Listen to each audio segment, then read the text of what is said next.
Di keterangan saudara tadi sudah disampaikan juga kepada Ketua Majelis ya, jadi kepala unit operasi produksi ya, pernah di Kundur dan Buntok, betul ya? Betul Pak. Ya. Di Kundur tahun berapa? Di Kundur 2016 sampai 2018, kemudian 2019 sampai 2022 di Mentok. Mentok ya? Ya. Nah, kalau tugas saksi ya di mana unit metalurgi namanya ya? Siap, betul ya, Pak. unit betul. metalurgi ya, Unmet ya? Betul Pak. Ya. Tugas saudara di situ apa? Selaku kepala unit operasi produksi. Menerima biji timah, kemudian diolah, dilebur dan siap untuk ekspor. Menerima biji timah kemudian diolah ya? Diolah. Baik di Kundur maupun di Muntok ya? Pada saat itu di Mentok. Ya, pada saat di Muntok. Nah, biji timah yang saudara peroleh ini dari mana? Setahu saya untuk biji ada yang dari tambang darat, ada yang dari tambang laut. Jadi secara umum ada dua ya, dari wilayah penambangan PT Timah di darat maupun di laut. Nah, secara khusus ya, secara teknis saudara dapat biji timahnya dari unit mana atau dari siapa? Dari unit penambangan darat Bangka, kemudian dari unit laut Bangka. Dari unit penambangan ya, dan Belitung. Saya ingin memfokuskan penerimaan biji timah untuk peleburan itu yang berasal dari penambangan darat. Darat Bangka ya? Darat Bangka berarti ya? Ya Pak. Itu dari unit mana tadi kalau penambangan darat ya? Ya. Saudara tahu kemudian sumber biji timah yang diperoleh dalam rangka peleburan itu dari mana? Saudara tahu? Biasanya kami menerima biji dari namanya Wasprot Bangka Barat. Jadi penambangan wilayah Bangka Barat, kemudian dari Bangka Selatan, kemudian dari Bangka Tengah seperti itu.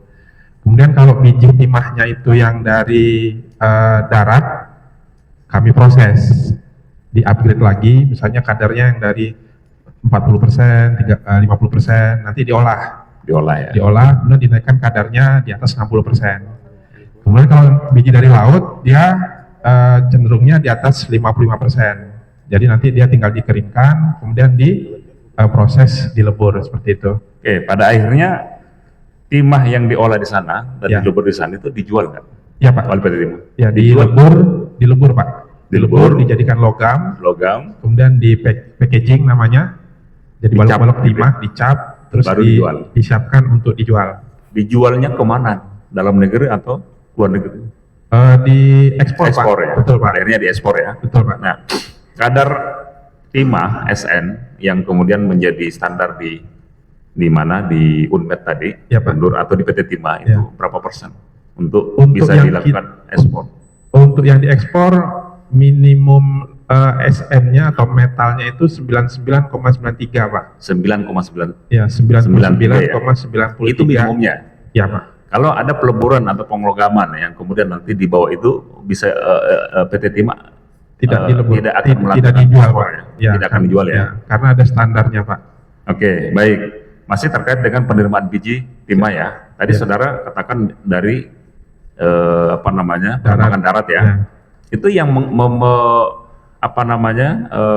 yang mengantar biji timahnya itu dari orang timah sendiri atau dari mitra? Ya? Ada dua Pak. Kalau misalnya dia kan di Mentok itu ada namanya gudang biji timah dan PPBT, pusat pencucian biji timah. Nanti misalnya diantar bijinya, kemudian kan ditimbang Pak. Nah, ditimbang biasanya ada pihak mitra yang ikut menyaksikan. Nah, seperti itu Pak. Komisi istilahnya Pak. Ya, baik. Terus untuk harga pokok produksi ya, di unit metalurginya PT Timah, baik yang di Kundur sama Mentok itu sama nggak HPP-nya? Mirip Pak, cash cost Pak. Sama ya? Ya Pak. Sama, berapa itu? Cash cost-nya 900 sampai 1.200 USD per metric ton. Cash cost di wilayah itu Pak. Di luar biaya overhead dan lain-lain Pak. Nah, 1.000 sampai? 1.200 Pak. 1.200. Harga tersebut itu udah sampai kepada timahnya sudah jadi logam dan sudah dicap ya? Sudah siap ekspor itu? Ya, hanya biaya peleburan saja Pak. Ya, 1.000 sampai 1.200 untuk peleburannya ya? HPP-nya 1.000 sampai 1.200 yang kemudian timahnya sudah dalam bentuk balok, Ya, sudah sudah dilogamkan dan sudah dicap dan siap untuk ekspor. Ya Pak. Nggak ada tambahan biaya lagi tuh. Ada Pak, tapi itu di Ya, luar maksudnya dalam konteks peleburannya, penglogamannya itu, peleburan dan penglogamannya sudah Ya, cukup ya? Ya. Di 1000 luar, sampai 1200 ya. betul, Pak. Nah, kalau kemampuan produksi dari Unmet Kundur sama Muntok, Kundur punya 2 unit tanur Pak. oke. Mentok ada 7. Kalau to finality atau balance perhitungannya, dia satu tanur 1 tahun tuh bisa 6.000 Pak. Ya. Nah, jadi kalau hidup semua tanurnya 2 tambah 7 kan 9. 9 dikali 6 berarti 56.000 Pak. Itu secara teori Pak. Secara teori kapasitas terpasang namanya Pak. Oke, pada saat itu, saudara kan di Buntok juga pernah ya di darat ya? Ya Pak. Ketika Buntok, kapasitas produksi pada saat saudara menjabat dengan jumlah biji timah yang akan diolah atau yang dimiliki oleh PT Timah masih cukup nggak? Pada saat kami masuk ke Mentok, kan ada 7 Pak, yang Ya. operasi cuma 4 Pak. Ya. Nah, 4 itu dengan kondisi ya produksi biji timah yang diperoleh dari mitra Cukup, atau Pak. dari siapa itu udah Ya, cukup ya? Cukup Pak. Cukup ya? Cukup Pak. Ya, karena kan melakukan penambangan sendiri kan dari mitra ya tadi. Ya, ya. Oke. Nah, saudara mengetahui nggak soal kerjasama smelter antara PT Timah dengan smelter swasta? Tahu Pak. Tahu ya? Tahu Pak. Nah, itu kapan dilakukan? Pada saat masuk sudah ada Pak. Saudara masuk di mana nih? Di Mentok. Mentok, Ya, sudah ada. 2019 sudah ada. Nah, kaitannya dengan apa namanya, saudara sebagai kepala unit operasi di Mentok itu dengan kerjasama smelter apa? Kami menerima logamnya Pak. Oke, saudara menerima logam yang Ya. dilebur Di oleh smelter mitra, tadi ya, ya. betul, Pak. Saudara dapat logam dari 5 smelter tadi. 5 smelter tadi Pak. Ya, oke. Betul Pak. Saudara memperoleh logam itu bentuknya seperti apa pada saat itu? Balok besar Pak. Balok besar. Ya, balok besar. Artinya sudah dilogamkan. Sudah dilogamkan. Saudara masih ingat data penerimaan data logam? Kalau yang ini Pak kami catatkan di berita Di acara BAP, ada, Pak. Sebagaimana yang saudara sebutkan Ya, dalam BAP, Pak. daftarnya di Ya, Pak. BAP ya. Betul, Nah, Pak. dari PT RBT ada juga saudara dapat? Kalau yang detailnya tidak ada di sini Pak. Ini total akumulasi Pak. Akumulasi untuk 5 Ya, smelter yang bekerjasama dengan Betul PT Pak. Timah. Betul. Nah, setelah logam yang saudara peroleh dari para smelter tadi, Ya, Pak. ya, yang totalnya saudara sebutkan juga dalam BAP, setelah sampai ke Mentok, Ya.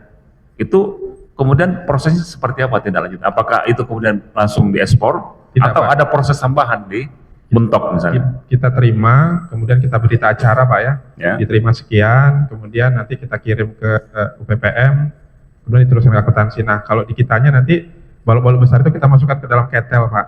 Ya, Ketel, kemudian kita cairkan, masih dicairkan lagi. dicairkan, kemudian dicetak balok kecil-kecil Pak. Jadi dicairkan kemudian dicetak kecil-kecil lagi. Ya. Jadi logam yang dikirimkan nanti disampaikan oleh para smelter tadi, 5 smelter yang bekerja sama itu nggak langsung Tidak Pak. di ekspor ya. Tidak Pak. Kemudian ada proses lagi ya. Ada Ya. masih ada biaya nggak? Masih Pak, biaya pemurniannya. Pak. Berapa? Biaya di remeltnya namanya Pak. Berapa biayanya? Kalau biaya persisnya, ini cash cost Pak ya, bisa 100 sampai 175 dolar lah Pak. Ada ya? Ya, dapat ada ya. tambahannya Pak. Saudara terima timah yang sudah dilogamkan dari smelter ini, kadar SN-nya, kadar timahnya berapa? Di atas 99,93 Enggak, Pak. yang dari smelter. Ya, Dari ada yang di bawah 99 Tidak ada Pak. pada saat itu ya? Ya, pada saat Saudara periodenya sejak kapan sih sampai kapan? 2019 Pak. Nah, kalau sudah 99, kenapa masih perlu dilebur lagi? Di ini Pak, kan itu balok besar Pak. Oh, Yang kita ekspor itu kecil-kecil Pak. oke. Jadi Baik. perlu dikecilkan. Saudara tahu nggak berapa harga sewa, ya, harga kerjasama antara Timah dengan PT 5 PT yang 5 smelter yang bekerjasama dengan PT Timah? Saudara tahu nggak? Kalau detailnya kami tidak ikut membentuk Pak, Oke. kalau menyusunnya, tapi tahu Pak. Tahu berapa? Kalau yang RBT itu sekitar 4.000-an Pak, 4.000 per per ton Pak. ton. Ya. Itu harganya ya. Ya, Yang tadi RBT ya. iya Pak. Perusahaan yang selain RBT berapa? Sekitar 3.600 gitu Pak. Oke. Saudara pernah atau saudara tahu nggak atau pernah dengar nggak alasannya kenapa sih PT Timah ini kemudian menyewa atau melakukan kerjasama sewa peralatan smelter Yang tadi saudara sebutkan ya 4.000 untuk RBT, 3.700 untuk perusahaan lain. Sementara sebetulnya di PT Timah punya smelter sendiri, yang HPP-nya yang saudara sebutkan hanya 1.000 sampai tadi berapa? 1.200 ya. 1.000 sampai 1.200 dan itu sudah siap ekspor ya, udah bentuk logam, udah dicap, udah siap ekspor. Yang mulia, keberatan yang mulia. Kesimpulan dari ambil perbandingan. ya tapi tadi dari penjelasan saksi, saksi menjelaskan itu adalah cash cost, yang itu perlu ada tambahan biaya yang lain untuk sampai menjadi penglogaman. Sedangkan jaksa menyimpulkannya itu semuanya 1.200 itu, sedangkan saksi tidak menyebutkan seperti itu. Maksud pertanyaan saudara apa tadi, memperbandingkan yang di Muntok atau gimana coba? Ya, itu saya bertanya soal perbandingan. Nah, disampaikan oleh penasihat hukum sebetulnya jauh yang mulia. Iya. Jadi penafsirannya sudah sangat melebar, menjadi jauh. Pertanyaan saya, tolong dicermati ya, tolong tercermati termasuk rekan penasihat hukum. Pertanyaan saya adalah, saksi ini pernah dengar atau tahu nggak kenapa PT Timah kemudian mau melakukan kerjasama dengan sewa yang 4.000, 3.700, tahu nggak? Tidak Pak, jadi program gitu aja Pak. Ya, program dari PT Timah gitu aja Pak. Gitu, Pak. Iya. Tahu atau nggak tahu? Memang nggak tahu Pak. Nggak tahu ya, karena saudara nggak ada di proses itu ya.